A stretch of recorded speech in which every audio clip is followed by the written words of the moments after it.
Dan, let's get this show on the road. I feel like we should have the Rocky theme to like kick shit off, man, like running down to the museum steps. Hi, everybody. Welcome to the Philly Fan Radio. I'm your host, John Myer, along with Dan Palmieri, and we are recapping, what was this, week 12? Holy crap. The Eagles versus the LA Rams. Dan, holy shit. Is this real? Did we watch the same game? Same team? So let's preface this all by saying that was not Los Angeles that they played in. That was Western Philadelphia, because there were more fans from Philly than there were in Los Angeles, which is just awesome. The furthest away team you can possibly have from Philadelphia, and there are more Philly fans. It's fantastic. Dude, when it was like third down for the Rams, it was getting so loud. I was like, why are they? Oh, yeah, that's right, man. You just saw so many Eagles fans. It's definitely Western Philadelphia. I loved it. Eagles fans travel well, and especially to the West Coast. Yeah, it was fantastic. But in terms of the game, yeah, that was incredible. We've been saying for weeks and weeks. I mean, we've seen spurts of it, maybe a half of it, three quarters of a complete game, but I think this was the closest we had to a complete game this season, both offensively and defensively. And we'll get into it, but really, really happy with the team, fun team, proud to say that this is our team again. Dan, Eagles 9-2. Okay. And going into this game, obviously the last time that the Eagles played the Rams in LA was Carson Wentz.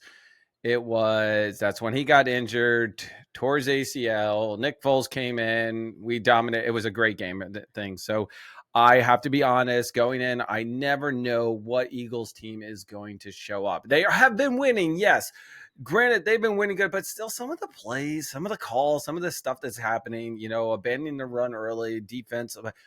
Now, we did give defense a huge props in the last recording when they went against the Commanders. I have to tell you, Dan, in the first few series, and we're going to break it down, I was waiting in second quarter. I was waiting for the shoe to drop. Like, oh my God, we're going to turn it over and the Rams are going to do it. But that never happened once throughout the game. Yeah, I wasn't necessarily worrying about the offense. I thought our offense was moving the ball, even in the beginning when they were only able to get field goals. We were still moving the ball consistently on them. Maybe some self-inflicted wounds stopped us from getting touchdowns or anything like that. But I thought our offense was stellar all game, and we'll go more into that. But the defense started out a little shaky. The Rams drove down the field, and we got a fumble. And then they drove down the field, scored a touchdown. So I was getting a little worried that maybe they were regressing a little bit, mainly because they were actually getting gashed on the ground. But Vic made some really nice adjustments. You saw some 5-man fronts, and they were really able to confuse and really able to get home. And that was good to see, definitely. So in the first series, the Rams, they went right down the field. I was like, oh my God, here we go. And then we forced fumble. I was like, all right, yeah, we're doing great. And we got the ball. Okay, we went down. It was a little stagnant. Nothing too. I mean, we were running it. Don't get me wrong. We weren't throwing much. We were running the ball. What did we get? A field goal off that possession? No. We got a field goal. No, we got a short field goal. Yeah. Yeah, we were. It was a 21-yarder, right? We were going down. We'll talk about some penalties that happened throughout the game, and we'll questionable ones that happened. Then the next series, the Rams go right down the field and get a touchdown. I'm like, oh, this is killing me. I can't believe it. But I got to give credit to Vic because he changed it up. He looked at it. He said, we got to change this. And from then on, I swear, after the first two possessions, it was defensive show on that side, and they were hammering that. BG was getting home. Carter, it was like you were amazed at how much they were able to get past the line and get in there and just disrupt things. Yeah, I thought the line played arguably their best game of the year so far. Maybe there were other games that they had more stats and sacks, but I thought consistently the defense really did a real nice job pressuring. The edges played really well, but big props to Jalen Carter. I think they showed a stat on screen that he was doubled 80% of the time, which is just ridiculous. Going through it. Yeah, and he was still able to rip through it, so that Yeah, was yeah. crazy. And it was allowing people like Milton Williams to get 2 sacks in the game because they're single, blocked, and Milton Williams is good enough to get past that every time. So, um, really, the line was impressive. But I thought that even when the line wasn't necessarily getting home, that our back end coverage maybe let up some receptions, but they were still sticky. It's not like we were seeing open receivers, with 15-yard gaps in there. So I thought that was really their defense is really consistent. I know as Eagles fans, we are we are conditioned to say, "Oh crap, the shoe's going to fall." The sky's about to fall. But I think we have to look at this team, at least on the defensive side, and say maybe the shoe's not going to drop. Maybe the defense is really this good now. Our secondary was really good. Now, don't get me wrong. Getting and covering Puka and Cup was 10 times difficult in this. I just think Puka just was, no matter what, some of the catches that he made, I got to give props to the guy. I mean, he literally was, there was no way he could have caught this, right? But he ended up getting it, and outside of it, Quin Mitchell did an excellent job. I mean, for being out there, being a rookie, there were some things that, like you just couldn't cover. I mean, no matter what that they were doing. But Reed Blankenship did come out for a couple series. There was actually two guys that collided in it. And then the other one I want to talk about, I know we're going to talk about injuries. Slay got injured and Isaiah Rodgers had to come in there. But I will let you know that 2 plays before then, I think Slay got 2 penalties back to back. So Mm-hmm. Rodgers came in, but he couldn't be sticky, right? I mean, Cup and Puka were just too fast for him. Yeah, he was struggling for sure. I mean, Rodgers played really well this year, and I think coming into a game a little cold to guard arguably the best slot receiver in the game right now, and one of the best outside receivers in the game was a tall ask. I Nope. mean, he did struggle. And they targeted him, rightfully so. They weren't going to Oh target yeah. Quinyon Mitchell because he's Quinyon Mobe out there. So they're going to Oh try. They're going to go after Isaiah Rodgers. So there were some things, but again, I saw adjustments be made. I saw that. I don't know if you'll remember. There was a time that they were running a crosser. Isaiah Rodgers was in trail position, and what they do? They brought Zach Zach Bond. Ball right in front. Yep, Yep. yeah, so there were adjustments. I mean, Vic was acknowledging the fact that they were going to do something, and he made adjustments accordingly, which is something, I'll go down the list of defensive coordinators here that we haven't had that. I mean, we'll go back to the Chip Kelly days of Billy Davis. He didn't do anything. Nope. You know, we've got just Yeah. asinine defensive Yep. coordinators. Yep, Gannon They didn't make adjustments. That was our critical thing of him.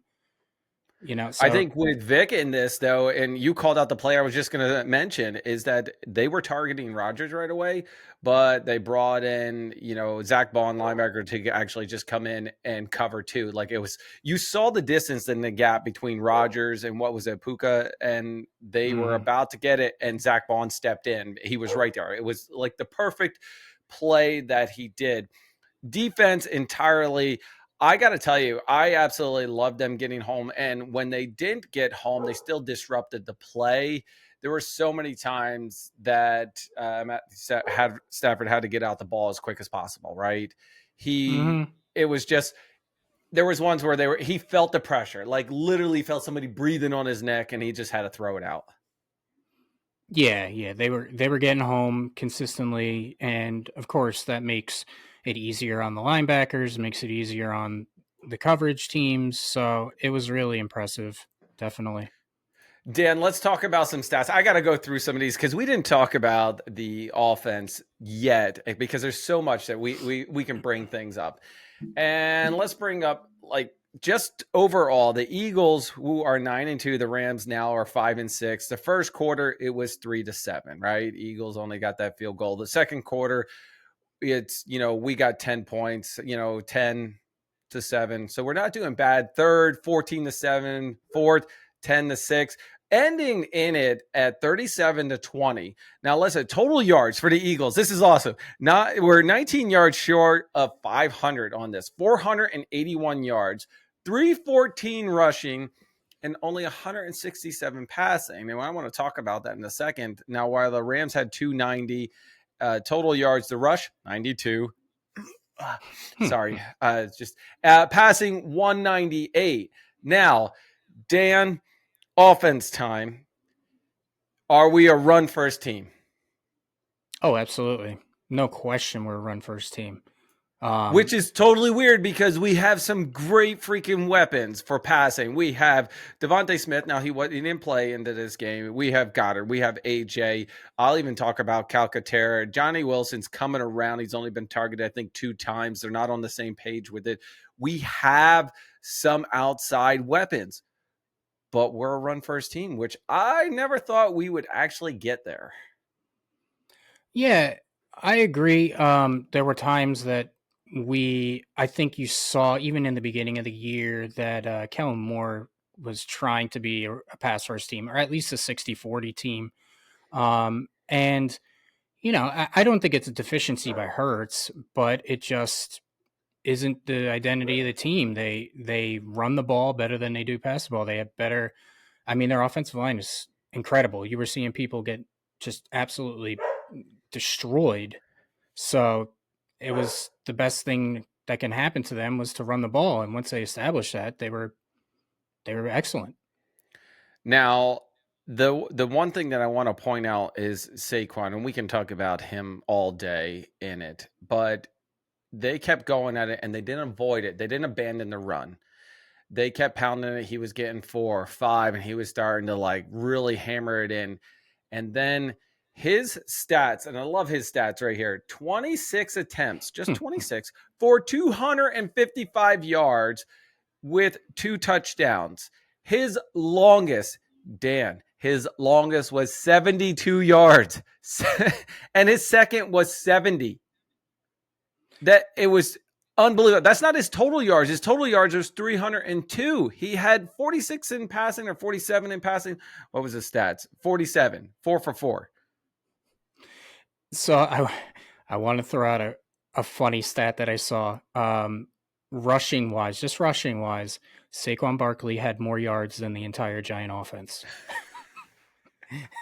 So is that for the season? Awesome. Pretty much, yeah.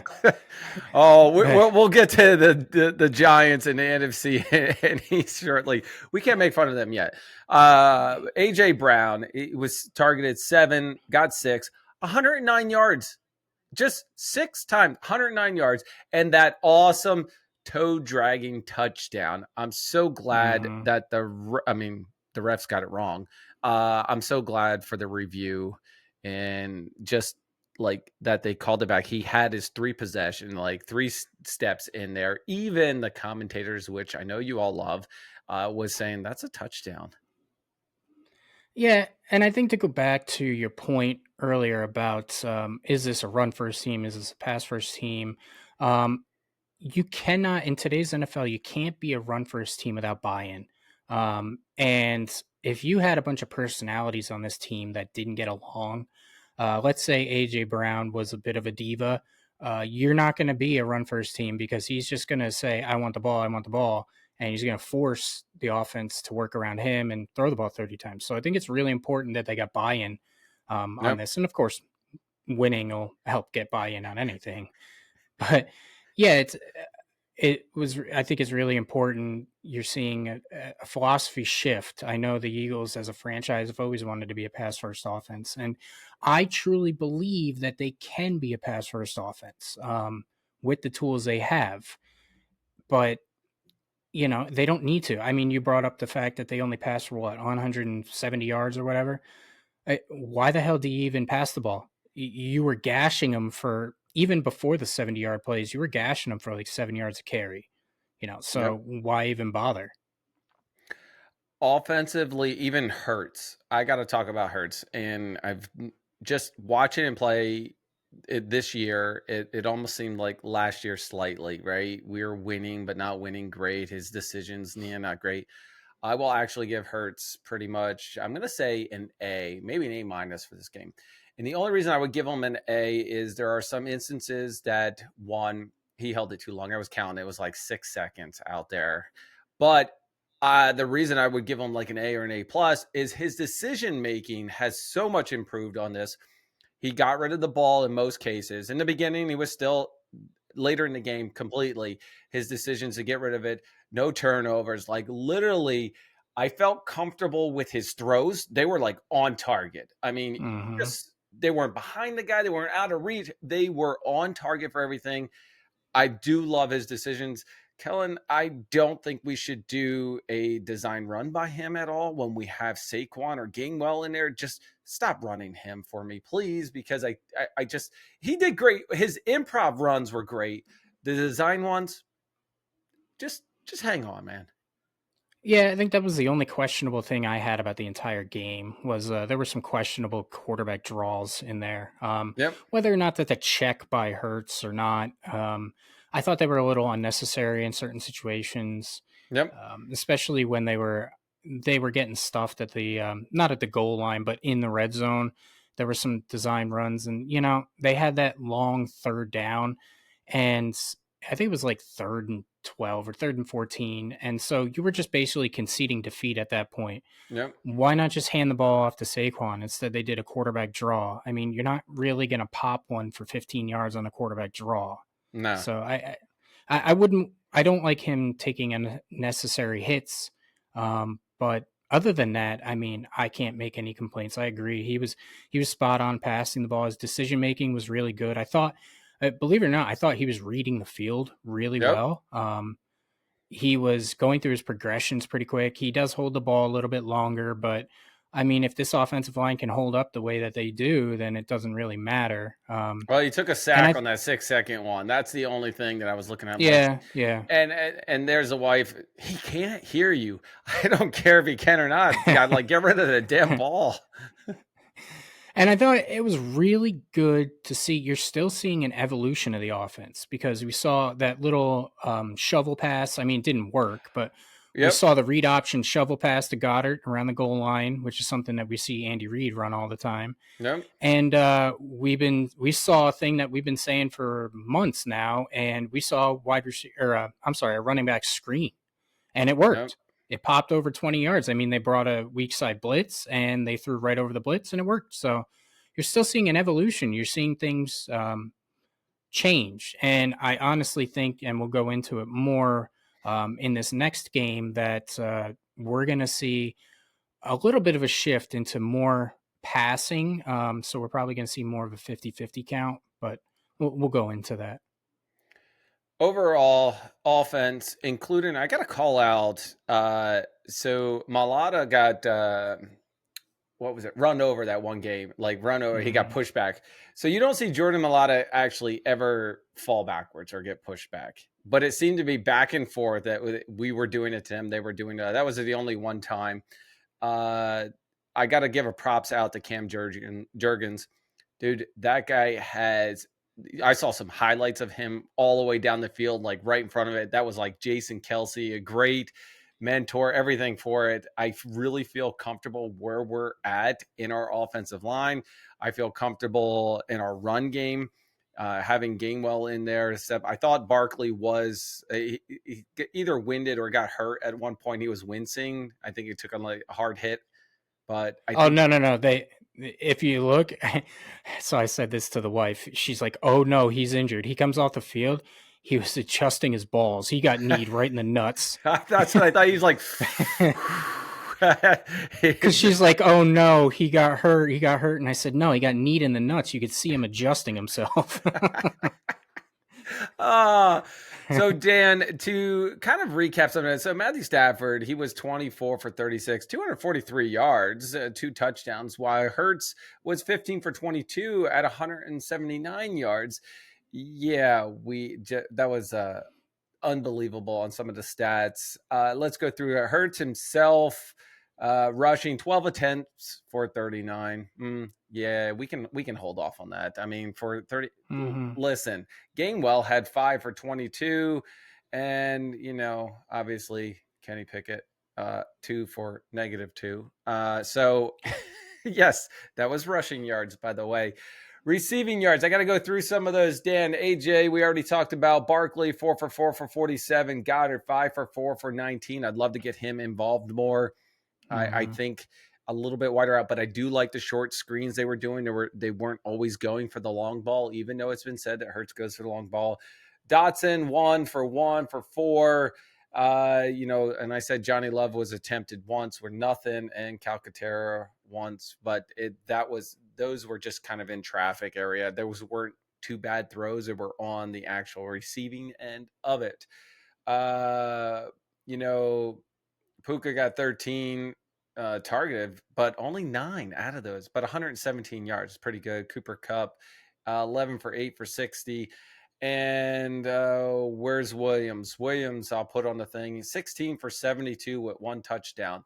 That is an awesome number for rushing because of what our defense did.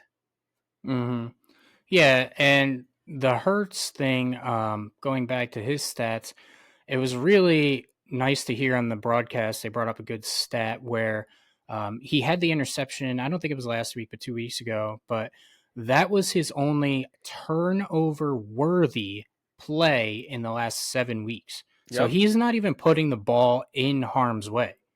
So he's just making good decisions. But yeah, going back to the Rams, I think you saw a lot of passing because of the fact that we jumped on them and they were forced to pass the ball. And I don't care if you got the best corner in the world out there, they're going to get theirs. Puka's going to get his. He's an amazing talent. And Kupp, I thought he played well, but for the most part, you saw DeJean guarding him and he did a really good job. I mean, with a lesser corner, that might be a breakout game for Kupp, but DeJean really did a hell of a job covering him. And it's nice to see that, Collinsworth and Tirico, they were commenting on DeJean and they were commenting on Mitchell. It's good to see they're getting this national recognition because we as Eagles fans have been seeing it for the first 11 weeks, but it's nice to see that in week 12, we're getting that national recognition for them. Typically, that doesn't happen. Most commentators they give a little prop to the Eagles. Other than that, they're against the Eagles. For some reason, the Eagles could be playing really great. It's always the other team, but this time it's nice. Cooper DeJean did really well because Kupp only had 11 for 8 at 60 yards. That's it. 60 yards for the entire game. And he's a beast, and Puka's a beast. Those guys, they're going to get theirs. Dan, I want to switch gears real quick. Obviously, the win, we're 2.5 games leading the division, which is great. Very, very impressed with that. Glad we're keeping the hammer down. My next comment is WTF with the refs. Dan, what the heck is going on? There were like 2 or 3 pass interferences in the end zone against the Eagles, and they were not it. Even the commentators were saying they weren't it. Yeah, the refs seem to get worse every week. And, it wasn't just the Eagles game. They were bad no matter what, but it's just ridiculous. I don't even know how you combat this. I mean, you should. One thing that I mentioned to you before the broadcast was, we have that spotter on talking in the booth and everything. I don't know who it is, but he's on the broadcast. Why not give them a designated spotter? That way, if they make this pass interference call, the spotter's actually able to see the replay like almost instantly. So if it's just a complete bullshit call where he didn't hook him with the arm, which is exactly what they said he did when he didn't, then, allow that override there. I mean, it takes them forever to just huddle and decide if it's a penalty anyway. So it's not like you're slowing down the game. I mean, there has to be some kind of checks and balances with this because if the Eagles offense wasn't on point, then that could have been game deciding. I mean, so I'm going to throw out the last touchdown that the Rams got because that was against garbage time. Yep. Honestly, the 2 touchdowns previously that the Rams got, both were aided by pass interference calls in the end zone. Yep. So without those, then the Rams didn't get their 2 touchdowns. So it's just, something has to be done. It's frustrating. It really is. And I think the more frustrating thing is that it's not consistent. I mean, one play you'll see the receiver get mauled and there's no call. The next play, you'll see the receiver, get tapped and there's a call. So Yep. be consistent with your calls. The refs are just, it's outrageous. The one, I believe it was Isaiah Rogers right there. It wasn't a hook. It was right on, like barely. Like you're allowed to touch. You're allowed to have your hand like this, like, but no pull, obviously. And I looked at him like, there. What the hell was that? Yeah, I think consistency is very tough for them because each ref looks at it differently, and it's live, right? So as they're going, they got to make a decision live. I think if they do the replay, one of the biggest things is there's going to be a lot overturned and nobody's going to trust the refs at all. So there has to be kind of a checks and balances, but a more of a balance on, how often you can replay or how often it will be. But the two, it was like back to back of the touchdowns that it was pass interference in it. And you're like, okay, are we just like, are they just noobs out there and they can't cover that? And which in some cases it is legit, but I just think the refs in this, I think the first three quarters, the Rams got like one penalty and the rest were against the Eagles. Were we Mm-hmm. that bad? Yeah, and I think it was the one penalty was I think it was a holding call. Yeah. And Brian Baldinger actually puts out really good tweets and stuff like that after the game. And he actually showed like 3 consecutive plays where Jalen Carter was rushing and he was actually choked Oh on the yeah, he was play. mauled. Yeah, and there was no call. So Nope. there's got to be consistency there. I agree with you. All right, switching gears over to injuries for the Eagles. Obviously, Slay went out and Rogers came in. We talked about that, but I think Slay goes out every game. I think he's dealing with a nagging knee. This was a This little was a bit more. concussion. This it was a concussion. Yep. You saw him. He was not in it at all. So he's definitely going to be out. I highly doubt he's going to make it back for the Ravens game. That means Rogers is going to have to step onto his position. Now, Dan, I know I have it marked down here, and I don't want people to take it wrong, but a moment of silence for BG. No, he's not dead. He's tore his tricep muscle. He will be out. He's done. But that doesn't mean he's done for the team. Like that means that he'll still be there. He'll still be rooting on, still be getting everybody ready to go. I really kind of hope he says, I want to come back one more year. I don't want to go out like this. But if that is the case, man, for this game, he was a beast in it. Yeah, I want to see him as a fan come back because I don't think his legacy should be ended on an injury like that. He was still playing really good football, but as a man, I mean, if he just doesn't have it in him to rehab hard enough to get back to Yep. football shape, then you know what? He deserves it. He Yeah. deserves to make his own decision. He's played well. I mean, he's taken a lot of criticism in the beginning of his career because we drafted him over Earl Thomas, and but he's been really good. He embodies what Philadelphia is. He's a hard player. He's not always excellent, but he shows up, works hard, and plays his ass off, and that's all we ever ask. And of course, he got the strip sack on Tom Brady. That's always going to be the memory. Yep. But I do hope I see him back. But like you said, he's going to always be there. He's going to be like a Jason Kelsey, where he's just going to be in the facility. He's going to be around the team. I don't think you'll ever see him separate himself from the team. I'm not sure if he's going to be back, but when we win the Super Bowl, it's a good ending to his career. I'm just saying. So, he definitely played a part of it for, all 11 games. Devonta Smith out on a hamstring. We don't know when he's going to be back. And Dan, you made a comment to me, which I actually thought I was good. I mean, no offense to Devonta, but we forgot that he was injured on how well the team played. Not to say he wasn't missed, but we weren't throwing it. We were running the crap at it. So, yeah, he would have been targeted, but we still would have been run. And it was great that knowing that the team, the next man steps up. Yeah. In this game, we didn't need him. I think coming up against Baltimore, we're going to need him. So Yep. uh, they really haven't disclosed anything as to like the severity of his hamstring injury, when it happened, any of that. So I really hope that he's back this week because I believe that this upcoming game against the Ravens is going to be the most difficult game of the year. It's definitely going to be challenging for the defense, though I don't think Henry has been producing like he was. I don't think like when he was in the Titans, that was a totally different story. I don't think he is up there. He is number 2 now, thanks to Saquon and his awesome game. Saquon now ranked him in the number 1 position for total yards as of this week 12. So it was pretty good to go. Dan, let's talk about the NFC East and around the NFC. Okay. I'm going to start with Dallas. By the way, Dallas won against the Commanders. Now, I don't root for Dallas, but we do want the Commanders to lose. They lost. Dallas finally won one. All right, end of story. I don't really have much more to say on that. Dan? Yippee. I was rooting for a tie. I would have taken that as well. Let's talk about a dumpster fire. Did you know that Daniel Jones was let go by the Giants and they lost with DeVito? So I just want to set this straight. Even on national television, okay, they said, we're invested in Daniel Jones, so we're not going to sign Saquon Barkley long term. So Saquon's having an MVP season, and their investment in Daniel Jones has consisted of cutting him.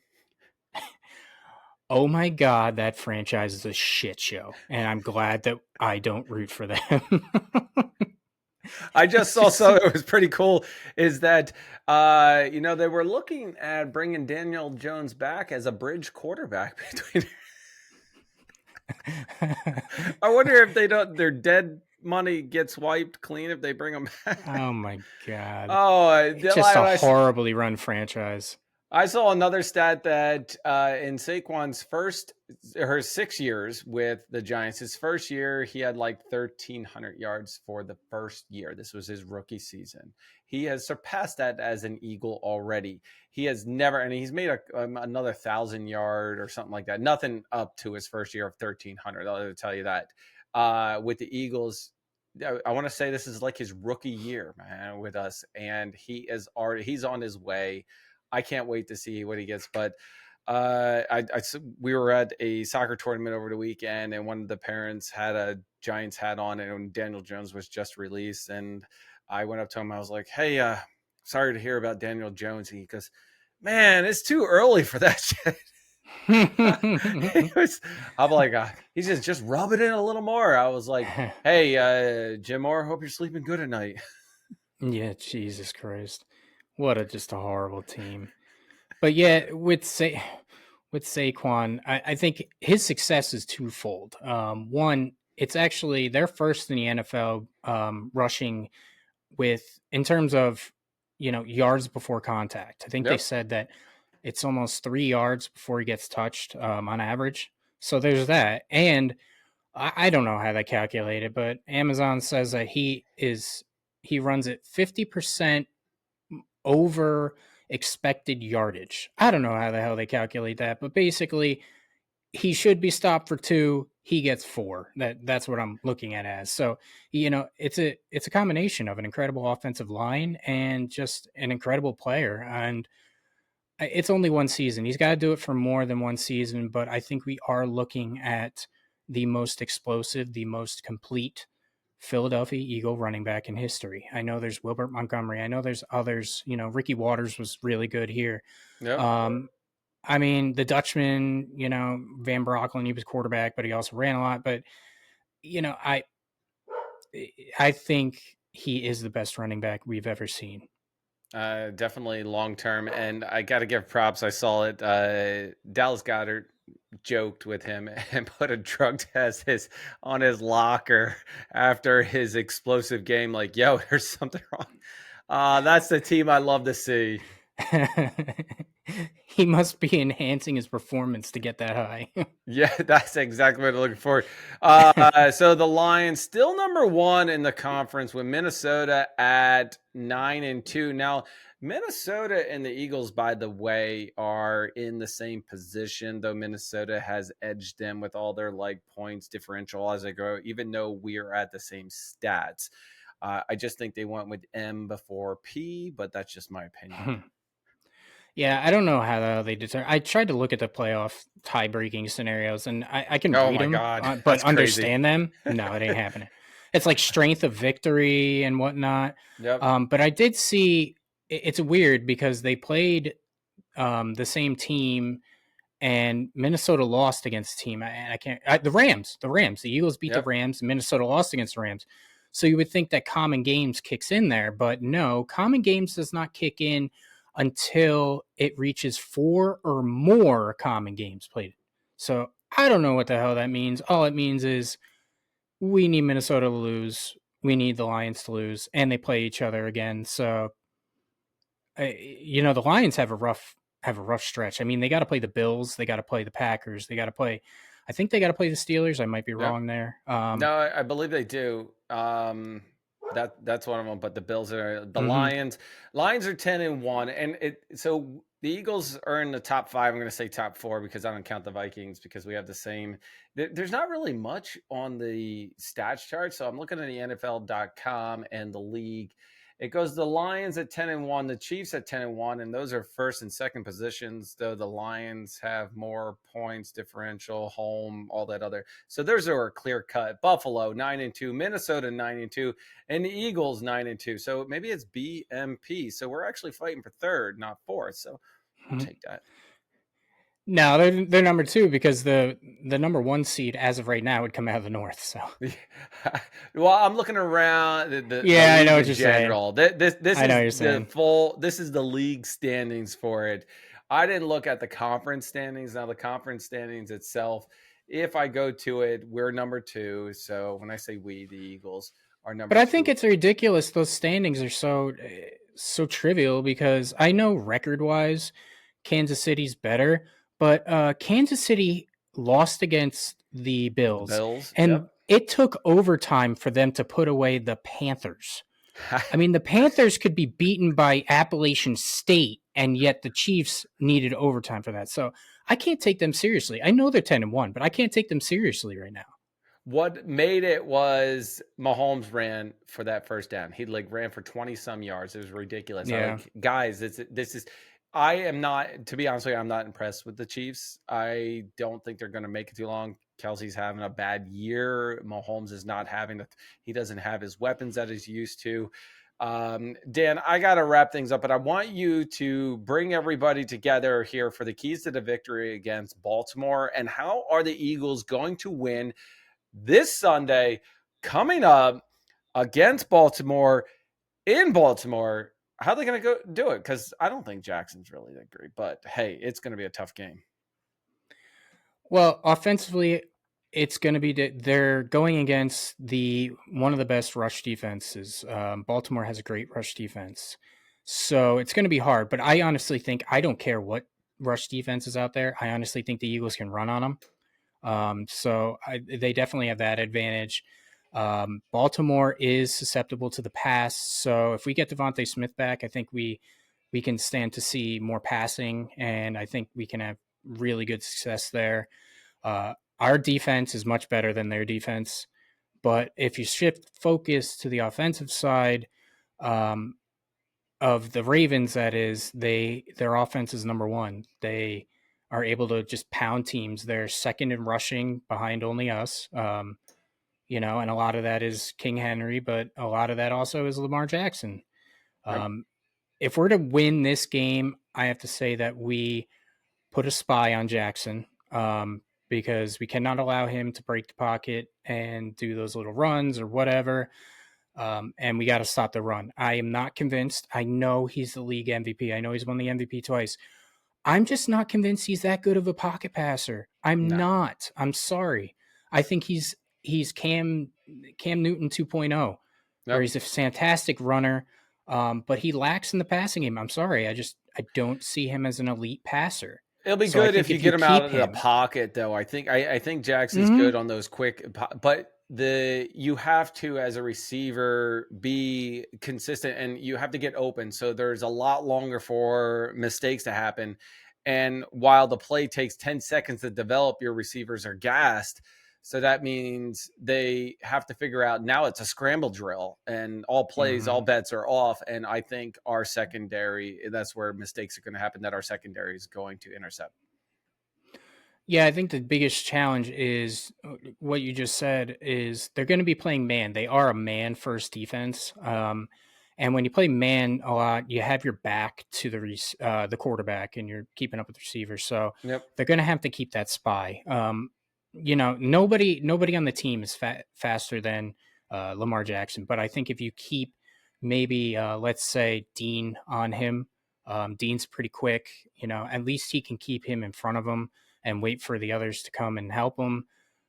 I think the only way that Baltimore does win this game is if Lamar Jackson goes off running the ball because Quinion Mitchell, Slayer, Rogers, whoever, and Cooper DeJean against their wide receivers of Zay Flowers, Rashad Bateman, Yep. And Deontay Johnston, I think, is the other one. I mean, those names don't scare you. They're not going to do anything against that. So I think it's going to be an excellent game.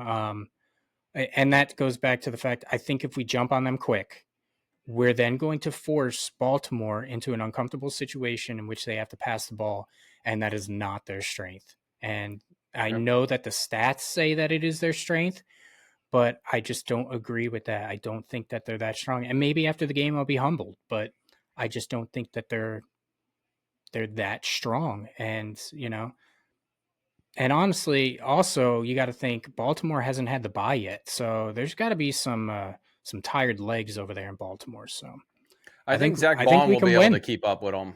I think he'll definitely. But you speaking of Cooper DeJean, maybe the spy. Zach Bond, obviously, he's been around a while, so it might be a little slower, but I think he'll be able to close the gap. Yeah, and I think the biggest thing we have to figure out is how are we going to get pressure without Brandon Graham. Um, Yep. we don't have too many edges out there. I mean, we got Hunt, who was I think a third round pick, but he hasn't played that much this year. Nolan Smith, who's been really quiet as of late. He was playing good there, but he's been quiet. And we got Josh Sweat. That's it. Those are our edge rushers.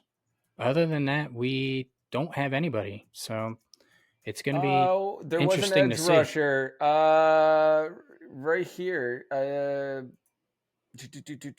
Who do we just sign Yeah, we signed after? somebody, Mathis. No, defensive end, KJ Henry. Held to practice squad first. Hold on a second. You might be right. Hold on, I'm trying to look. Who did we just sign today? Oh, I didn't As a see anybody today, Yeah, but I following haven't eight been looking. could sign. Eagles to sign Commanders 2023 fifth round pick to add depth to it. Potential talked about it. Da, da, da. Yeah, it was defensive end KJ Henry to the practice squad. So just signed today. Never even heard of them. Yeah. But He came from the Commanders. basically, you On just need bodies out there. Yeah, Huff's done. I don't think he was just a body to me. I don't think he didn't do Mm-hmm. really too well. Missing BG will definitely hurt it.